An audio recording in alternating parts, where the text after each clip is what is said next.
আমার হাতে দেখতে পাচ্ছেন সনি ZV-E10। আপনাদের মধ্যে অনেকেই কিন্তু প্রথম ক্যামেরা হিসেবে এই ZV-E10 মডেলটা কেমন হবে সেটা সম্পর্কে প্রশ্ন করেন। আজকের ভিডিওতে সেই ব্যাপারটা আমরা দেখার চেষ্টা করব। হ্যালো এভরিওয়ান, আসসালামু আলাইকুম। আমি জুবায়ের তালুকদার। ZV-E10 সনির এন্ট্রি লেভেলের একটি ক্যামেরা এবং এটি কিন্তু কন্টেন্ট ক্রিয়েটরদের উপর ফোকাস করে বানানো হয়েছে এবং কন্টেন্ট ক্রিয়েটরদের সাহায্য করে এরকম কিছু ডেডিকেটেড ফিচারও কিন্তু এই ক্যামেরাটার মধ্যে আছে। তবে আজকে আমরা কন্টেন্ট ক্রিয়েটরদের জন্য না, প্রথম ক্যামেরা হিসেবে ZV-E10 কিরকম হতে পারে সেটা সম্পর্কে একটু আইডিয়া নেওয়ার চেষ্টা করব। নতুনরা সচরাচর যে সকল ফিচার ব্যবহার করে সেই সকল ফিচার এই ক্যামেরাটার মধ্যে রিয়েল লাইফ টেস্টে কিরকম পারফর্ম করে সেই ব্যাপারটা কিন্তু দেখার চেষ্টা করব।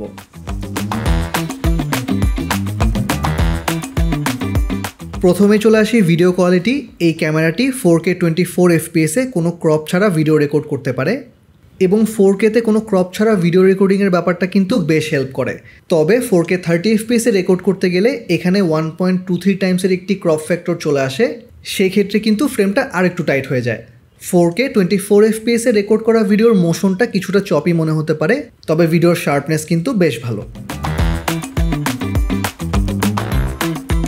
এখন ফোকাল লেন্থ। এই ক্যামেরাটিতে ব্যবহার করা হয়েছে APS-C এক্সমোর CMOS সেন্সর, অর্থাৎ এটি একটি ক্রপ সেন্সর বডি এবং ক্রপ ফ্যাক্টর হচ্ছে 1.5। মিনিং আপনি যখন এই ক্যামেরার বডির সাথে কোনো একটি লেন্স ইউজ করবেন তখন সেই লেন্সের ফোকাল লেন্থের সাথে 1.5 গুণ করে আপনি অ্যাকচুয়াল ফোকাল লেন্থটা জানতে পারবেন। এই ক্যামেরাটির সাথে বাই ডিফল্ট সনির 1650 f3.5 to 5.6 পাওয়ার জুম লেন্সটি চলে আসে, যা কিনা ফুল ফ্রেম ইকুইভ্যালেন্টে 24 to 75 মিলিমিটার যখন 4K 24 FPS-এ শ্যুট করছেন। আর এই লেন্সটিতে কিন্তু পাওয়ার জুম ফিচার রয়েছে, অর্থাৎ বাটন প্রেস করলে জুম ইন জুম আউট করা যায়, যেটা কিনা আমার কাছে কিছুটা ইনএফিশিয়েন্ট মনে হয়েছে। এর 16 মিলিমিটার ফোকাল লেন্থে বেশ ওয়াইড একটা ফিল্ড অফ ভিউ পাওয়া যায়, যা কিনা বিগিনারদের জন্য অ্যাবসলিউটলি ফাইন, এবং 50 মিলিমিটার রেঞ্জেও বেশ টাইট একটা ফিল্ড অফ ভিউ পাওয়া যায়, যেটা কিনা পোর্ট্রেট ফটোগ্রাফির ক্ষেত্রে এবং ব্যাকগ্রাউন্ড সেপারেশনের ক্ষেত্রে বেশ ভালো কাজে দেয়। এই ক্যামেরাটিতে কন্ট্রাস্ট বেসড অটোফোকাস দেওয়া রয়েছে এবং আপনি স্ক্রিনে যে কোনো একটি অবজেক্টের উপর ট্যাপ করলেই কিন্তু সাথে সাথে সেখানে ফোকাস করে ফেলে। এই ফিচারটি বেশ ফাস্ট অ্যান্ড অ্যাকুরেট, তবে এর ফোকাস শিফটিংটা কিন্তু খুব একটা স্মুথ না, যেটা আমরা ক্যাননের ডুয়াল পিক্সেল অটোফোকাস সিস্টেমের মধ্যে পেয়ে থাকি। এছাড়াও এর মধ্যে ফোকাস ট্র্যাকিং রয়েছে, অর্থাৎ এটি এনেবল করে আপনি যদি কোনো একটি অবজেক্টের উপর ট্যাপ করেন তাহলে সে কন্টিনিউয়াসলি ওই অবজেক্টের উপর ফোকাস ট্র্যাক করতে থাকে এবং আপনারা দেখতেই পাচ্ছেন কফি কাপটিকে সে কিন্তু একদম কন্টিনিউয়াসলি ফোকাসের মধ্যে রাখছে, যেটা কিনা বেশ ইমপ্রেসিভ। এছাড়াও এর মধ্যে ফেস ডিটেকশন রয়েছে, অর্থাৎ ফ্রেমের মধ্যে যখনই সে একটা ফেস পাবে তখনই কিন্তু সেই ফেসটাকে সে কন্টিনিউয়াসলি ফোকাস করতে থাকবে।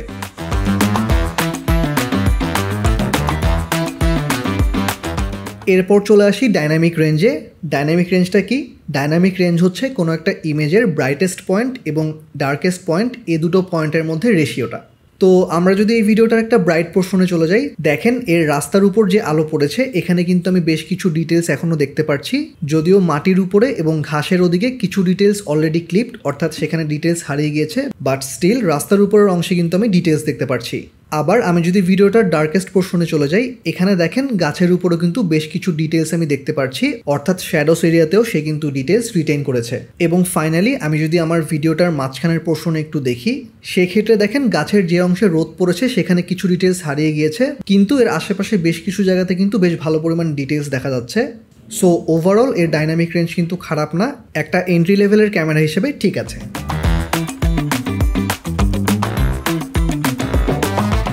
এখন চলে আসি ভ্লগিং। আপনাদের মধ্যে অনেকেই কিন্তু এই ফিচারটা প্রাইমারিলি ইউজ করবেন, আর এর মধ্যে আর্টিকুলেটিং স্ক্রিনও রয়েছে। সো ভ্লগিং করার সময় আপনি স্ক্রিনও কিন্তু দেখতে পারবেন। আমি এখন ভিডিওটা রেকর্ড করছি 4K 24 FPS-এ। সো এই FPS-এ কিন্তু কোনো ক্রপ নেই, একদম কোনো ক্রপ ছাড়াই কিন্তু আপনারা এরকম একটা ফ্রেম পাবেন একদম ওয়াইডেস্ট ফিল্ড অফ ভিউতে, that is 16 millimetre. Also audio সম্পর্কে একটা আইডিয়া পাবেন। আর আমি এখন আমার হাতটা মোটামুটি কমফোর্টেবল একটা অবস্থাতে এক্সটেন্ড করে রেখেছি। সো এর থেকে বেশি এক্সটেন্ড করলে আবার কষ্ট হয়ে যায়, আবার এটা ঠিক আছে। সো আমি অ্যাজিউম করতেছি আপনারা ম্যাক্সিমামই কিন্তু এই ফ্রেমে আপনাদের ব্লগগুলো করার চেষ্টা করবেন। সো সেক্ষেত্রে কোয়ালিটিটা আসলে এরকম আসবে। এখন চলে যাই 4K 30-তে। এখন আমি রেকর্ড করছি 4K 30-তে।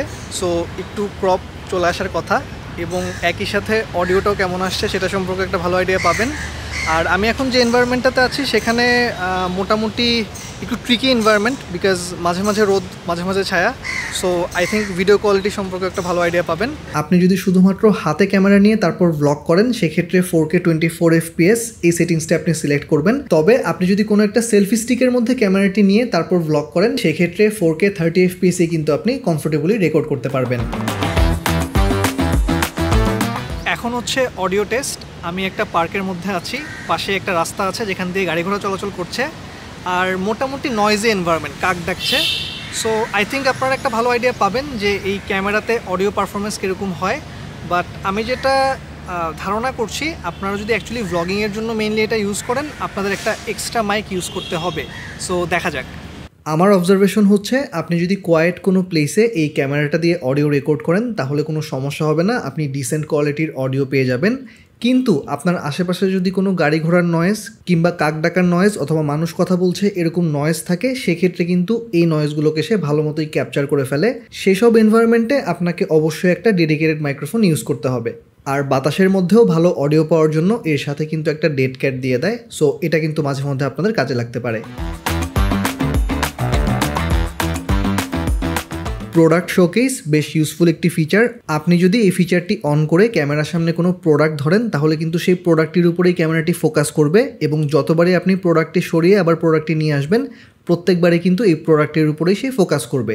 এই ফিচারটি কিন্তু বেশ দারুণ এবং আমি আমার A7 IIIতে এই ফিচারটি বেশ মিস করি।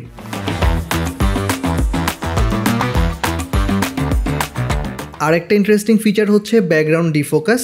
আপনি যদি এই বাটনটি প্রেস করেন এমনভাবে সেটিংস চেঞ্জ করবে যেন আপনার ব্যাকগ্রাউন্ডের মধ্যে ব্লার চলে আসে এবং দেখেন খুব ক্লিয়ারলি কিন্তু ডিফারেন্সটা বোঝা যাচ্ছে। বাম দিকের ইমেজে কিন্তু খুব একটা ডেপথ নেই, কিন্তু ডান দিকের ইমেজে কিন্তু বেশ ভালো পরিমাণ ডেপথ আছে এবং আমি কিছু বোকেও কিন্তু দেখতে পাচ্ছি। এখন চলে আসি স্টেবিলাইজেশন, খুবই ইম্পর্ট্যান্ট। এই ক্যামেরাটিতে স্টেবিলাইজেশনের দুটো মোড রয়েছে, স্ট্যান্ডার্ড এবং অ্যাক্টিভ। স্ট্যান্ডার্ড স্টেবিলাইজেশনটি খারাপ না, আপনারা ডেফিনেটলি কিছু শেক দেখতে পাচ্ছেন, বাট আপনি যদি এর মধ্যে ওয়ার্প স্টেবিলাইজার ইউজ করেন অনেক ক্ষেত্রে কিন্তু এই শেকটা কমে আসে। অ্যাক্টিভ স্টেবিলাইজেশনে কিছু পরিমাণ ক্রপ হয়ে যায় এবং সত্যি কথা বলতে আমার কাছে এই স্টেবিলাইজেশনটা খুব একটা ভালো লাগেনি, কাইন্ড অফ জিটারি মনে হয়েছে এবং এই মোডে ভিডিওর শার্পনেসও কিন্তু বেশ কমে যায়। 50mm ফোকাল লেন্থেও রেজাল্টটা সেম। স্ট্যান্ডার্ড স্টেবিলাইজেশনটা বেটার, অ্যাক্টিভ স্টেবিলাইজেশনটা বেশ জিটারি এবং আনশার্প মনে হয়েছে। হেঁটে হেঁটে ভ্লগিং করার সময় আপনারা কিছু পরিমাণ শেক দেখতে পারবেন।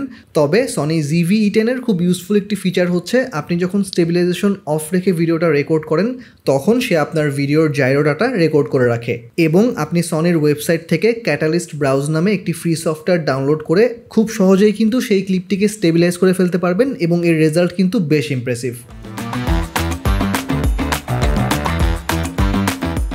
চলে আসি স্লো মোশনে। এই ক্যামেরাটি 1080p 120 fps রেকর্ড করতে পারে, অর্থাৎ আপনি ফুটেজের স্পিড 25%-এ নামিয়ে আনতে পারবেন এবং স্টিল খুব স্মুথলি প্লে হবে। এছাড়াও এতে 1080p 60 fps রয়েছে, অর্থাৎ আপনি এর স্পিড 50% পর্যন্ত নামিয়ে আনতে পারবেন। এই ক্যামেরাটিতে বেশ কিছু পিকচার প্রোফাইল রয়েছে যার মধ্যে S-Log2, S-Log3, HLG3, Cine 4 ইত্যাদি বেশ পপুলার।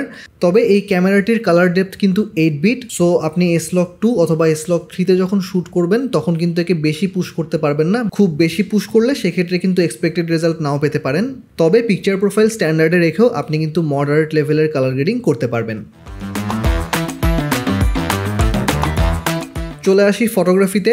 আনফর্চুনেটলি যারা ফটোগ্রাফি টার্গেট করছেন তাদের জন্য এই ক্যামেরাটি না, কারণটি হচ্ছে এই ক্যামেরাটির মধ্যে কোনো ইলেকট্রনিক ভিউ ফাইন্ডার নেই এবং আমি পার্সোনালি মনে করি যারা ফটোগ্রাফি নিয়ে সিরিয়াস তাদের জন্য ইলেকট্রনিক ভিউ ফাইন্ডারটা খুবই ইম্পর্ট্যান্ট।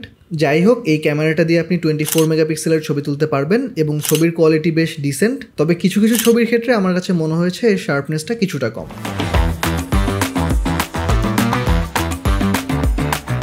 এই ক্যামেরাটির মধ্যে থাকা খুবই ইউজফুল একটি ফিচার হচ্ছে ইনবিল্ট টাইম ল্যাপস মোড, অর্থাৎ আপনি টাইম সিলেক্ট করে দিবেন, আপনি ইন্টারভাল টাইম সিলেক্ট করে দিবেন এবং সে নিজের মতো করে টাইম ল্যাপস নিতে থাকবে। এই ফিচারটা কিন্তু বেশ কাজের।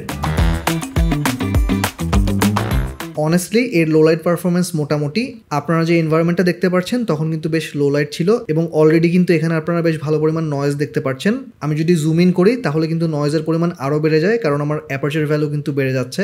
তবে আমি পার্সোনালি মনে করি সোশ্যাল মিডিয়াতে ভিডিও দেওয়ার ক্ষেত্রে লো লাইট পারফরমেন্সের এই ব্যাপারটা কিন্তু একদমই ইস্যু হবে না। আর ইনডোর ভিডিওর ক্ষেত্রে আমি আমার আইফোন 15 প্রোর সাথে যদি কম্পেয়ার করি তাহলে ডেফিনেটলি কিন্তু এর পারফরমেন্সটা better in terms of colour and exposure, এবং এডিটিংয়ে কালার গ্রেডিং করে কিন্তু এটাকে আরও বেটার করা পসিবল। এই ক্যামেরাটির ব্যাটারি লাইফ খারাপ না, আপনি একবার ফুল চার্জে অ্যাপ্রক্সিমেটলি 80 মিনিটের 4K ভিডিও রেকর্ড করতে পারবেন।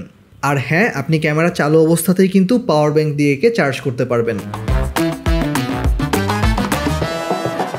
সো ওভারঅল আপনি যদি আমাকে জিজ্ঞেস করেন অ্যাজ এ বিগিনার আমার কি ZV-E10 এই মডেলটি নেওয়া উচিত হবে কিনা, আমার অ্যান্সার হবে অবশ্যই this is 100% recommended for beginners. এটা দিয়ে কিন্তু খুব কমফোর্টেবলি আপনি আপনার জার্নি শুরু করতে পারবেন। তবে যারা ফটোগ্রাফিতে ইন্টারেস্টেড তাদের ক্ষেত্রে আমি বলবো এই মডেলটি না নিয়ে আপনি সনি A6400 এই মডেলটি নেন। এতে ইলেকট্রনিক ভিউ ফাইন্ডার আছে। সনি ZV-E10 এই মডেলটির বর্তমান মূল্য 75,000 টাকার আশেপাশে, এবং এই ক্যামেরাটি আপনারা দি ক্যামেরা হাউস থেকে নিতে পারেন। আমার মোটামুটি সব গিয়ারে কিন্তু ক্যামেরা হাউস থেকেই নেওয়া হয়, তারা ট্রাস্টেড।